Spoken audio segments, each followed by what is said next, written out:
communiqué final de la réunion extraordinaire du Conseil exécutif du 2 décembre 2021, sous la présidence du patriote Alexandre Barrot-Chambrier, président du parti. Un conseil exécutif extraordinaire du RPM s'est tenu au siège du parti le jeudi 2 décembre 2021 à partir de 14 h dans le respect des mesures barrières liées à la lutte contre la COVID-19.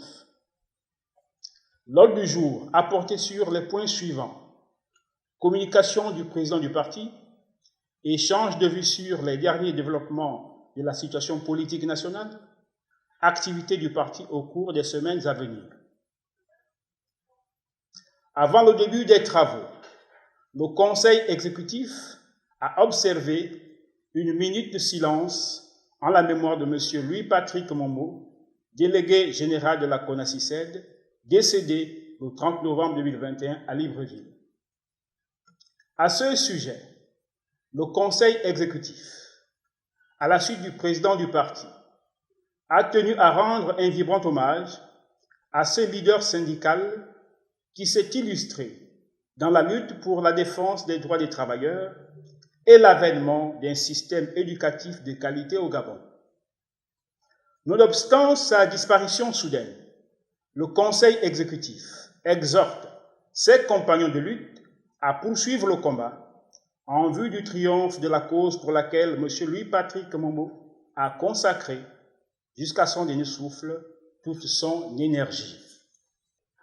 Au regard des manœuvres de déstabilisation orchestrées par des forces rétrogrades et antidémocratiques, le président du parti, le patriote Alexandre Barrot-Chambrier, a appelé les militantes et militants du RPM à demeurer sereins, vigilants et mobilisés. Au moment où notre pays est confronté à de graves difficultés, le PDG n'a que pour seule proposition la distraction des ressources publiques à des fins de débauchage pour des menus fréquents.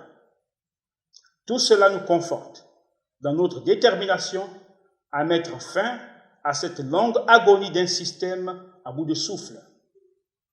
En effet, le Conseil exécutif a souligné que l'histoire du Gabon est en marche et que le peuple gabonais, dans sa grande majorité, aspire à l'alternance et au changement. Par conséquent, ce n'est pas la défection de nos rangs de quelques opportunistes qui changera le cours de cette histoire ainsi que la destinée du RPM.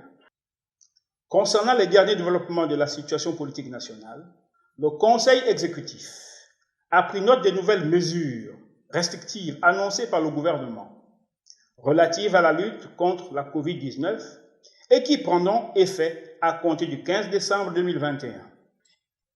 À ce propos, le Conseil exécutif a fustigé la désastreuse communication du gouvernement qui met plutôt l'accent sur le durcissement des mesures et la répression au détriment de la prévention et la persuasion.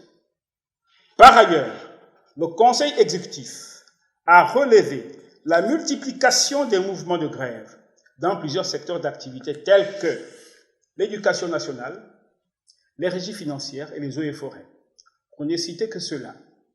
À cet égard, il a observé une fois de plus le recours systématique du gouvernement aux pressions de toutes sortes, aux intimidations et surtout son incapacité constante à mettre en œuvre un dialogue social fécond permettant de trouver des solutions durables aux justes et légitimes revendications des travailleurs des secteurs concernés. En ce qui concerne ce point, le secrétaire exécutif a rendu compte au Conseil qui en a pris bonne note des entretiens ou rencontres et missions effectuées au cours de la période allant du 10 octobre au 17 novembre 2021. Par ailleurs, le Conseil exécutif a approuvé le programme de sortie sur le terrain du président du parti au cours des semaines à venir. À ce sujet, il a donné au secrétariat exécutif des instructions appropriées en vue du succès des dites sorties. Enfin, avant de clore ces travaux, le Conseil a invité le secrétariat exécutif à régler un certain nombre de questions administratives relatives à la représentation du parti dans les assemblées et instances locales. Fait à Libreville, le 4 décembre 2021, le porte-parole Alain Michel Mombo. Je vous remercie.